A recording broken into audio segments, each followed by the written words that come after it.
Hello મિત્રો, શેરબજારની વાતોમાં મિત્રો સરકારી બેંકો જબર રિટર્ન આપ્યું છે. છેલ્લા 12 મહિનામાં, 2 વર્ષમાં, 5 વર્ષમાં ગજબ રિટર્ન આપ્યું અને હજુ પણ રિટર્ન આપવાની પૂરી ક્ષમતા છે. એનું કારણ છે કે હવે પછી કોઈ પણ વ્યવહાર, કોઈ પણ ટ્રાન્ઝેક્શન બેંકો કરી દે. ધીમે ધીમે સરકાર જે હાર્ડ કેશ છે એ ઓછી કરવા જઈ રહી છે અને ટોટલ પેમેન્ટ ડિજિટલ અને બેંકિંગ વ્યવહારને કારણે થશે. એટલે આ બેંકો ખૂબ ચાલવાની છે. આપણે બેંકોની વાત કરીએ એના પહેલાં થોડીક બીજી ચર્ચા કરી લઈએ. મિત્રો, મોરબીમાં એક લગ્નમાં જવાનું છે એટલે કાલે લગભગ મોરબી જવાનું ઈચ્છા છે. હવે શું થાય છે જોવો છો. અને મોરબીથી દ્વારકા શ્રી કૃષ્ણ ભગવાનના દર્શન પણ, સામળિયાના દર્શન કરવા છે. હવે મુદ્દાની વાત ઉપર કે કંપની કે કોઈ પણ શેર તમારા પોર્ટફોલિયોમાં છે અને હવે વર્ષના એન્યુઅલ રોકડા, ચોથા ક્વાર્ટરના રોકડા કંપનીઓ પેશ કરી છે, તો એના ઉપર તમારી કંપની જે તમારા પોર્ટફોલિયોમાં છે એ કંપનીએ કેવું પ્રદર્શન કર્યું છે એના ઉપર કંપનીનો વધવાનો આધાર છે. અને જો તમારી કંપનીમાં આવી તકલીફ ઊભી હોય કોઈ, તો તમારે વહેલી તકે એ કંપની છોડી અને બીજી સારી કંપનીમાં રોકાણ કરવું. લોન, કંપનીમાં લોન લેવી એક સામાન્ય વાત છે મિત્રો, પણ કોઈ પણ કંપની સતત લોન લેતી હોય અને લોન સતત વધતી હોય, એક હદથી વધારે એની લોન થઈ ગઈ હોય, ધારો કે કોઈ કંપની 25 કરોડની લોન, કોઈ કંપની સતત લોન વધતી હોય 25 કરોડ, 50 કરોડ, 100 કરોડ, તો આ ખતરાની ઘંટી છે. ડેન્જરસ, ખતરાની ઘંટી, વેરી વેરી રિસ્કી. કંપનીનું પ્રોફિટ નીચે જાય અને દેવું ઉપર જાય. કંપની માટે ખતરાની ઘંટી છે. આવી કંપનીની લોન ચૂકવવી છે પણ કંપની પાસે પૈસા નથી. નફો લોનનું વ્યાજ ચૂકવવામાં પૂરું થઈ જાય છે અને છેલ્લે કંપની વેચવી પડે છે. તો તમારા પોર્ટફોલિયોમાં જે કંપની હોય એ કંપની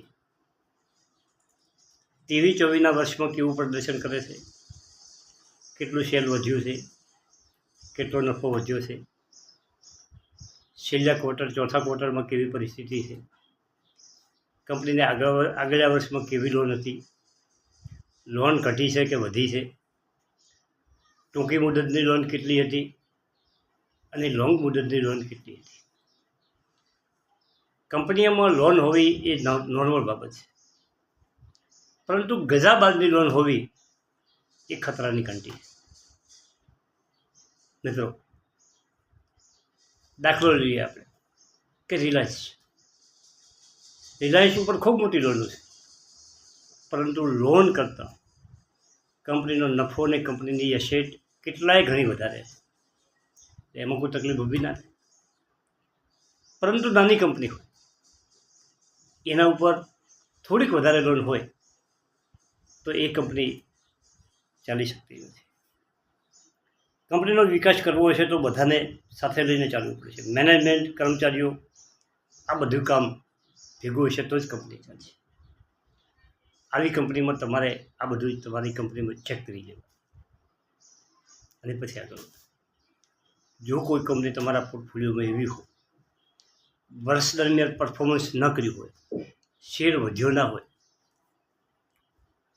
વખડા એના જોઈ લેવાય કે એને એનું રિઝલ્ટ કેવું પેશ કર્યું છે અને એમાં શાયદ તમને ખરાબી લાગે તો તમારે ધીમે ધીમે એ કંપનીનો શેર છોડી દેવાનો.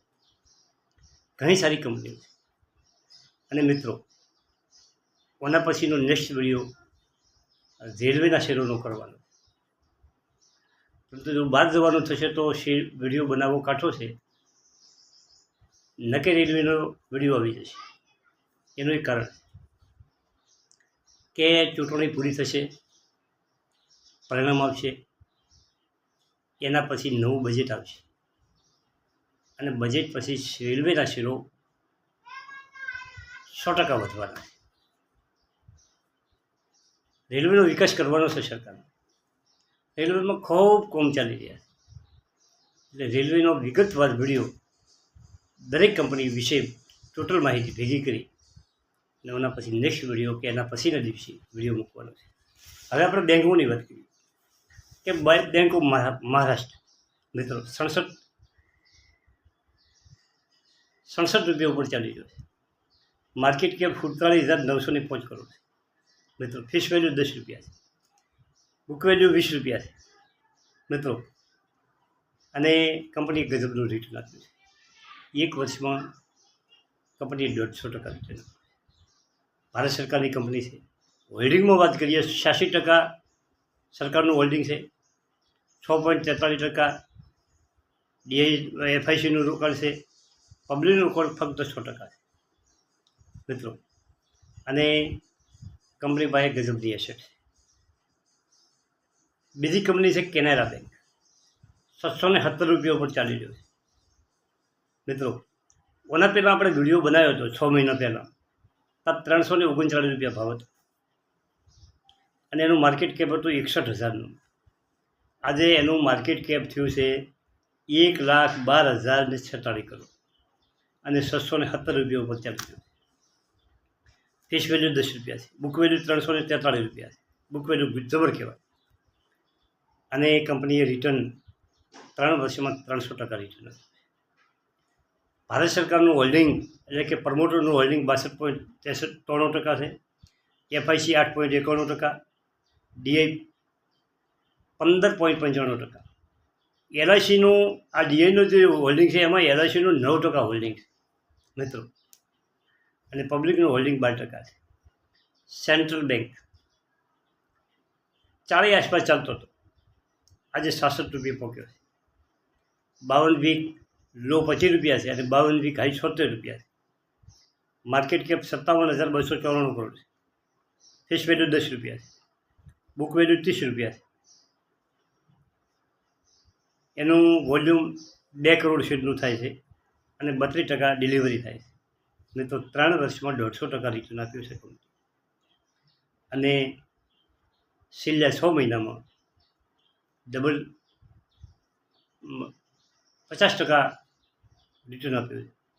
હવે આમાં ભારત સરકારનું હોલ્ડિંગ 93% છે અને FIC 0.15%, DI 2.83% અને પબ્લિકનું હોલ્ડિંગ 7.32% છે. એના પછી નેક્સ્ટ બેંક છે ઇન્ડિયન બેંક. ભાવ 526 રૂપિયા છે. દરેક બેંકો ચાલી છે અને માર્કેટ કેપ 70,924 કરોડ છે. ફેસ વેલ્યુ 10 રૂપિયા છે. બુક વેલ્યુ 322 રૂપિયા છે. એનો હાઈ 573 થયો છે અને લો 268 છે. 52 વીક. ડિવિડન્ડ 8.60 રૂપિયા આપે છે એક શેર દીઠ. અને એમાં તમે વાત કરીએ કે રિટર્ન 3 વર્ષમાં 600% રિટર્ન કંપનીએ આપ્યું. ભારત સરકારનું હોલ્ડિંગ 80%, DI 4%, FIC 11% અને પબ્લિકનું 4.58%. આ બધી બેંકોમાં પબ્લિકનું હોલ્ડિંગ ઓછું છે. FIC અને DI ગજબનું હોલ્ડિંગ કર્યું છે. સરકારનું હોલ્ડિંગ મોટું છે. SBI મિત્રો 801 રૂપિયા ઉપર ચાલે છે. આપણે આગળનો વિડીયો જે બનાવ્યો 6 મહિના પહેલાં 583 રૂપિયા ભાવ હતો. તારે એનું 5,20,706 કરોડ માર્કેટ કેપ હતું. આજે 7,15,129 કરોડમાં. ફેસ વેલ્યુ 1 રૂપિયો છે. Book value 328. મિત્રો 3 વર્ષમાં કંપનીએ 200% રિટર્ન આપ્યું છે. હોલ્ડિંગની વાત કરવા 57.93% કુર્તાળી ભારત સરકારનું હોલ્ડિંગ છે, 11% FIC છે, 24% DI છે અને 7.4% પબ્લિકનું હોલ્ડિંગ છે. જે ડીઆઈનું હોલ્ડિંગ 24% છે એમાં 9% LICનું હોલ્ડિંગ છે. મિત્રો, સરકારી બેંકોમાં LIC એ ખૂબ પૈસા રૂપિયા છે, FICવાળાએ વિદેશી રોકાણ કરવું એ ખૂબ પૈસા રૂપિયા છે, બીજા મ્યુચ્યુઅલ ફંડોના ખૂબ પૈસા છે, સરકારના ખૂબ પૈસા છે, પબ્લિકના શેર ઓછા છે. ત્રીજી બેંક છે બેંક ઓફ ઇન્ડિયા. મિત્રો, 110 રૂપિયા ઉપર ચાલી રહ્યો છે, 69 રૂપિયા 52 લો છે, 156 રૂપિયા 22 હાઈ છે, ફેસ વેલ્યુ 10 રૂપિયા છે, માર્કેટ કેપ 68,449 છે, બુક વેલ્યુ 118 છે, ડિવિડન્ડ 1.27% આપે છે, EPS 14.7 છે, PA 10.69 છે. રિટર્નની વાત કરીએ તો એક વર્ષમાં બેંકે 88% રિટર્ન આપ્યું છે. હવે નેક્સ્ટ વાત છે Baroda, BOB, bank of Baroda. 268 ઉપર ચાલી રહ્યો છે. બધા કરતાં જો વધારે કોઈ ગમતો શેર હોય તો બેંક ઓફ બરોડા. ગજબનું રિટર્ન આપ્યું છે અને હજી પણ રિટર્ન આપ્યું છે. એનું કારણ સરકારની તમામ યોજનાઓ બેંક ઓફ બરોડામાં ચાલે છે. કરોડો ખાતા છે મિત્રો, અને એટલું બધું કામ થાય છે. તમે કોઈ મુલાકાત લેજો કોઈ બ્રાન્ચની, બરોડાની કોઈ બ્રાન્ચ નહીં, પણ ગમે સિટીમાં જઈને મુલાકાત લેજો, નાની સિટીમાં જઈને મુલાકાત લેજો, ભરચક હોય છે મિત્રો, ખૂબ કોમ રહે છે. માર્કેટ કેપ 1,37,818 કરોડ છે. 52 વીક લો 172 રૂપિયા છે અને 52 વીક હાઈ 285 રૂપિયા.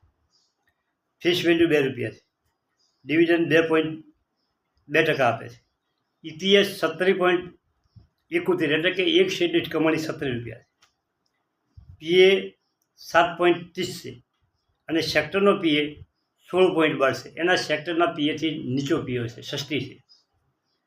ગણતરી પ્રમાણે એની જે EPS છે એનાથી 7 ગણો શેર આગળ ચાલી રહ્યો છે મિત્રો. અને એક મહિનામાં 2.5%, 3 મહિનામાં 18% અને 6 મહિનામાં 41% રિટર્ન આપ્યું છે. હોલ્ડિંગની વાત કરીએ તો 63.97%